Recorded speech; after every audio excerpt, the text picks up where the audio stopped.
following me? Yeah, as always. Yeah. Something I alluded to in the previous video, and it has to do with Australia. And basically the warning is, and it's something I brought up before, don't think it can't happen here. And by here, I don't just mean the United States, I mean the entire Western world. Australia has very often in the past, especially in the last couple of decades, been used as an example by politicians in the Western world, the United States, Canada, New Zealand, the UK, other parts of Europe, an example of population management. You often hear, and correct me if I'm wrong, but have you not heard politicians in the past and in the present make the example when trying to push forward certain laws or certain agendas? But Australia, they do it in Australia, they did it in Australia, Australia pulled it off. Australia is like, it's like a little experiment because it's a country, and physically it's a big country because it's its own continent. Mm-hmm. That continent is also an island, so in many ways it's also isolated, and it's got a small population in comparison to the overall size of the country itself. And because it's kind of isolated in that respect, it can serve as a model like that. They can experiment with things there, like population control. And Australia, their government has been doing that for the last couple of decades very strongly. They've been pushing a lot of agendas. They took away firearms. They've done a lot of things. I mean, the firearms thing is the most obvious. Mm-hmm. That's the one that they talk about the most. But when something is done in Australia, the whole rest of the Western world says, see, in Australia, in their little tiny population, in their island, their island continent in the middle of the ocean, was able to do this and that. So what? We're not in Australia, but they want to copy the population control measures that take place in Australia, and right now is no exception. And I've said it before, take a look at where Australia is right now. It's a dystopian nightmare. It's completely Orwellian there with the things that are going on. I mean, correct me if I'm wrong, wasn't there a news report that they want to start putting signs in front of the houses of people that didn't get the you-know-what? Mm-hmm. And how far apart is putting a sign in your yard that says, quarantine, avoid this home, from putting a yellow star on somebody's jacket? Yeah, and then you switch over to the brown shirt. Yeah, they switch over to the brown shirt. How far away from having your you-know-what passport from having a red armband, and that's where they're going. It's very heavy persecution, and you're not hearing a lot out of it. If you talk to a citizen directly who's in Australia, they may be able to talk freely, and most of them are terrified. They're not happy.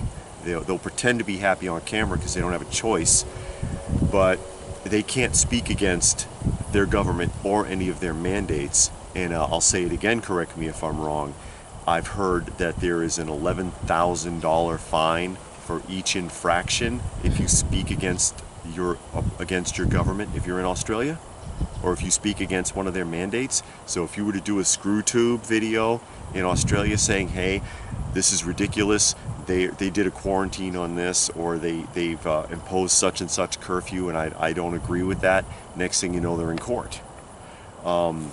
That's how bad it is.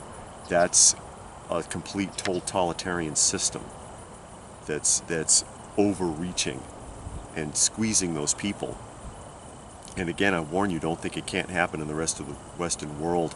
A lot of politicians that have these extremist ideas look to them for ideas. They look to them for ideas on how to manage large populations, like in the United States, like in Canada, which Canada's not that great either. Everybody's, oh, it's so great in Canada, they do this and that. Talk to a Canadian. Have an honest conversation with a Canadian, not just something you saw in the media. It's a very different situation. Talk to someone who actually lives in New Zealand. See how happy they are with some of their mandates. It's scary. It's scary. You know, and it's getting bad enough already here. I don't know how safe this video is in the United States. I've gotten slammed a bunch of times by ScrewTube for simple things, or even asking simple questions. Look at what happened to Nicki Minaj here.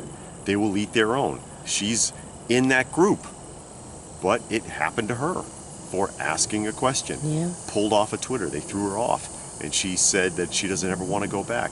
Paraphrasing, because I saw her on Instagram. Don't know anything about Nicki Minaj. You know, don't know her music. Don't know how she is or who she is, other than she's a celebrity that people know who she is. But she said on her Instagram that it's scary that, you know, when she grew up and she was in church as a little girl, they told her, be thankful, you can pray the way you want, because in other countries you can't have a Bible, you know, which is true. You can be imprisoned, you can be executed for being in possession of a Bible in many countries. And she said that she grew up, and she's, you know, again paraphrasing, looking around, and that's us now. She realizes, oh my God, that's us now. And sometimes you need it to happen to you to get it. Yeah. Okay? So I'm not picking on her. If she truly gets it, good for her. And I hope she continues to stand her ground and doesn't end up in a car accident for speaking out, or take a bribe to shut her mouth. You think, you know, because that kind of thing happens. We will see. Yeah. You know, time will tell. We will see. Yeah, they invited her to the White House. Yeah. For what? So that they can either, three things. We'll try to reason with you. If it doesn't work, we'll try to bribe you. If that doesn't work, we will threaten you. Get in a plane crash. Yeah, and then a plane crashes. Basically, that's what we're looking at. That's the possibility here. So yeah, don't think it can't happen here, guys. Stick together, keep your head up, pay attention to what's going on around you. Stop living in fear. That's really the basic thing. Stop living in fear, because they want you to be afraid. Most people are already not that smart. Not that smart, greedy, selfish, and fearful. It's a dangerous combination. It's a dangerous combination, and remarkably easy to manipulate. And that's how you end up in situations like where we are now. So, I don't know. Any thoughts? No, I mean, you covered it. Just stand your ground. If you have a belief, know what you believe and know what you feel, not what somebody else believes. Yeah. And what somebody else feels. And stand up to it. Stand up for it. And I'll put it out to the audience too. If you have any thoughts about that, post it in the comment section down below. Please do give the video a thumbs up if you got something out of it. I hope you did. Share it if you can. Probably the only way it'll get seen. Very oppressed channel for such a, you know, for a channel that's not that big.